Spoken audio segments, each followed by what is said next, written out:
a la doctora Janice Seinfeld, directora ejecutiva de la consultora Vidensa. Muy buenas noches, señora Seinfeld. Buenas noches, Fernando. Recuerdo muy bien que la hemos entrevistado hace unas semanas cuando se presentó el libro que Vidensa ha publicado como una contribución a la reflexión sobre las políticas públicas que deben ser implementadas a partir del próximo 28 de julio. Hace pocas semanas era una época gloriosa comparada con la que estamos viviendo ahora, porque parecía, por lo que usted nos dijo, que todo era recepción, que caminábamos a clarificar ideas, buscar consensos y saber qué es lo que se debe hacer en cada uno de los 19 ministerios. Ahora sabemos menos que hace 15 días, porque se ha empantanado en el proceso del escrutinio y se han exacerbado y polarizado los ánimos en nuestra sociedad. En esas circunstancias, ¿en qué va a quedar la transferencia que es necesario hacer durante varias semanas para que los equipos que lleguen a los ministerios sepan cuál es el estado de los problemas, cuál es el avance que se ha logrado, qué tareas indispensables y urgentes hay y cómo ellos pueden comenzar su acción en la continuidad? Todo esto haya su expresión más dramática en el proceso de vacunación y de lucha contra la pandemia. ¿En qué ánimo está usted 15 días después de haber presentado ese libro estupendo? Bueno, muy preocupada.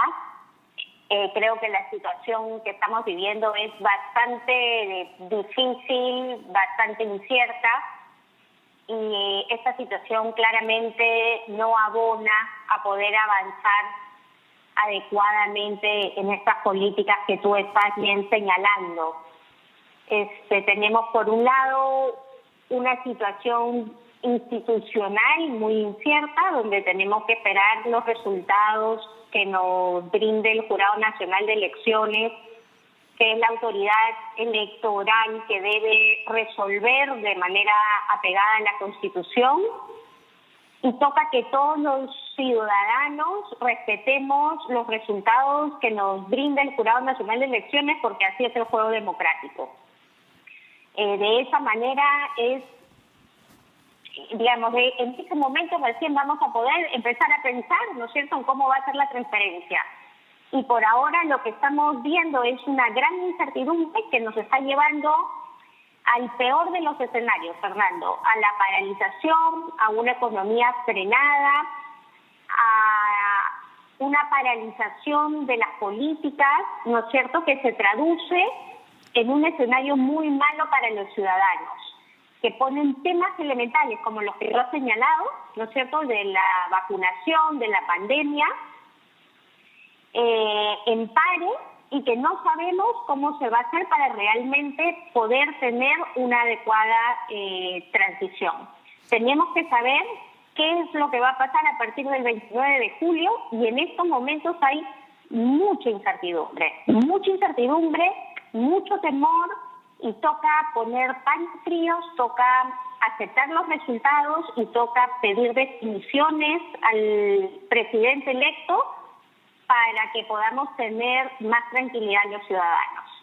Y todo esto, todo este panorama sombrío que nos ha pintado usted, se hace sin mencionar al Congreso, que aporta también con su dosis importante de incertidumbre, confusión y hostilidad, porque hemos visto mociones que se vocean, que no llegan a nacer, pero que se vocean para censurar incluso al propio presidente de la República a pocas semanas de que termine su mandato. De manera que, además de la polarización electoral, tenemos otra fuente de incertidumbre en el Congreso y sus leyes y su voluntad de cambiar algunos textos constitucionales hasta el último minuto.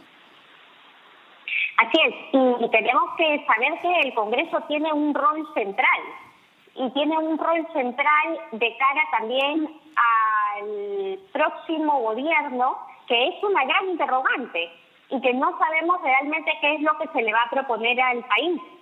Entonces, el Congreso tiene que saber que es un candado importante, es un agente fundamental para garantizar que el próximo gobierno sea dentro de los caudales institucionales y que realmente aporten a darle mayor certidumbre al país en vez de incentivar polarización, violencia y mayor incertidumbre. Estoy completamente de acuerdo contigo.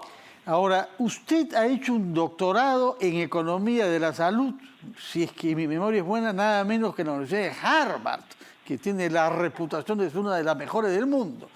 Y a ese título presidió la Comisión de Transferencia del Sector Salud de Ollanta Humala a Pedro Pablo Kuczynski el año 16. Cuéntenos cómo se llevó a cabo eso y cómo ve ahora usted, 5 años más tarde, que va a producirse ese proceso. Porque la pandemia nos ha permitido saber cosas sobre nuestro sistema de salud y ha puesto en evidencia la necesidad imperiosa de hacer cambios. ¿Cuáles son esos lineamientos de los cambios que a usted le parece indispensables hacer independientemente de quién sea el próximo presidente? Así es, Fernando. Yo dirigí la Comisión de Transferencia en el 2016 y fueron arduas semanas, te diría que entre 3 y 4 semanas, donde hubo una transferencia de documentos administrativos, de documentos operativos, de información económico-financiera, de informes de resultados, ¿no es cierto?, que permitieron, digamos, hacer una transición ordenada. Pero yo creo que en estas circunstancias, una vez que tengamos definiciones que esperamos sean lo antes posible, toca que el próximo gobierno y su equipo pueda trabajar junto al equipo del gobierno actual para que realmente se transfieran capacidades y se transfieran los programas que están funcionando de manera adecuada. En ese momento ya tomamos conciencia y había la voluntad de continuar con los programas que habían sido desarrollados por el gobierno de Ollanta Humala y que habían sido buenos para el país. Luego sabemos pues que han sido 5 años de turbulencia y que hay muy pocas cosas que se han podido continuar. Pero tenemos, digamos, avances, ya tenemos a la población con un seguro, ¿no es cierto?, con acceso a un seguro universal. Eso tiene que continuar. Sabemos que tiene que haber una mejora de la atención primaria, eso se tiene que dar. Hay que utilizar el padrón de vacunación para adscribir a la población a un centro de salud cercano. Y no podemos olvidarnos que estamos en medio de una pandemia y que necesitamos que el programa de vacunación avance a un ritmo como el que está avanzando en estos momentos. Tenemos 150.000, 160.000 vacunados diarios. Y eso sí es bien o muerte para millones de personas. Entonces, en eso tenemos que estar concentrados, en pedir definiciones, en ver cómo realmente va a haber una transición que sea lo más pareja posible, que haya una transferencia de capacidades y que realmente disminuyamos la polarización que solamente trae miedo y violencia. Ahora bien, el tema concreto de comprar vacunas, nuevas dosis, ¿cómo se produce el acto del paso de un ministro y su equipo a otro de manera tal que los contratos que se han negociado sean pagados? ¿Quién firma el cheque cuando aparece un nuevo ministro con un nuevo equipo? ¿Cómo garantizar la continuidad y evitar que la transferencia a un nuevo equipo signifique retardos en las compras de las vacunas? Por eso es que tenemos instituciones y por eso es fundamental respetarlas, ¿no es cierto? Porque acá no debería de haber ningún problema en que se transfiera de un gobierno al otro, de un ministerio al otro, los contratos y que se ejecuten. La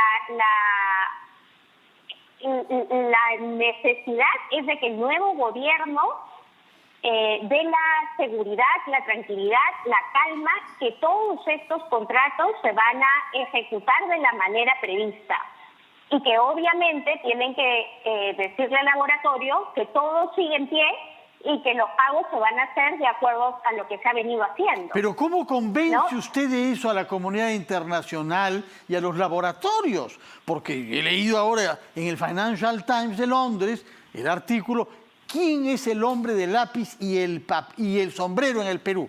Subtítulo: es el candidato que cautiva a los pobres y aterroriza a los ricos. Usted me dirá, el que lee eso en Londres o el responsable de un laboratorio que nos quiere vender vacunas que nosotros necesitamos, dudará antes de que este hombre llegue al poder y quiénes son quienes van a, digamos, pagar. ¿Comprende? Y hay motivo con ese tipo de títulos a un temor real, ¿o no?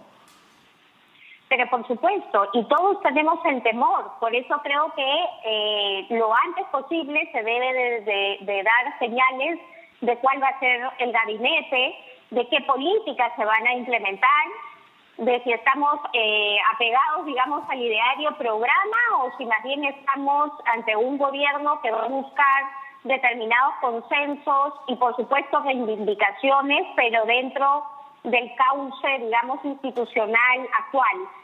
Esas son justamente las definiciones que tenemos que tener, Fernando, para disminuir la tensión en el país.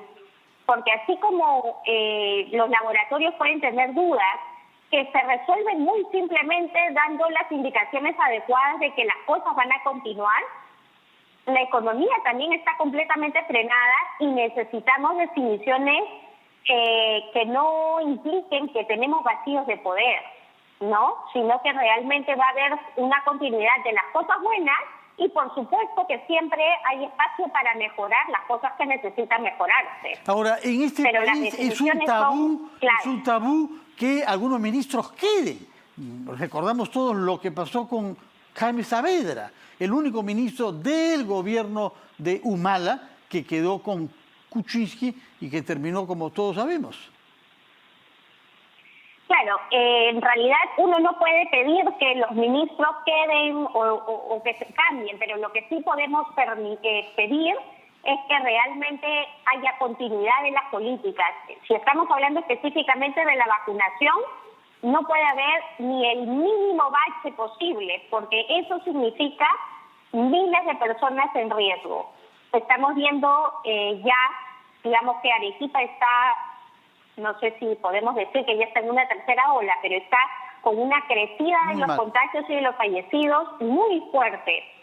Y nadie nos dice de que no puede haber una tercera ola en el país. Entonces, lo que podemos realmente pedir es que nos garanticen que se están tomando las decisiones correctas para que las políticas puedan continuar. ¿Usted cree que nosotros podríamos concluir? ¿Cree usted que para concluir nuestra conversación podríamos decir menos política ideologizada y más política pública? Por supuesto, yo creo que tenemos que pedir menos incertidumbre, menos polarización y comenzar a trabajar sobre políticas públicas que le den bienestar a los ciudadanos. Ojalá. Estamos hablando de salud, de educación, de agua y saneamiento y de la necesidad de certidumbre para poder generar empleo. La única forma de reactivar la economía es que realmente comencemos a tener un escenario de certidumbre con políticas mucho más moderadas de las que se esperan y con definiciones rápidas. Ojalá, señora Yanice Seinfeld, que su voz sea escuchada y que la próxima vez que venga usted a RPP nos pueda decir que las transferencias se están llevando a cabo adecuadamente y que el optimismo vuelve después de haber atravesado un túnel incierto.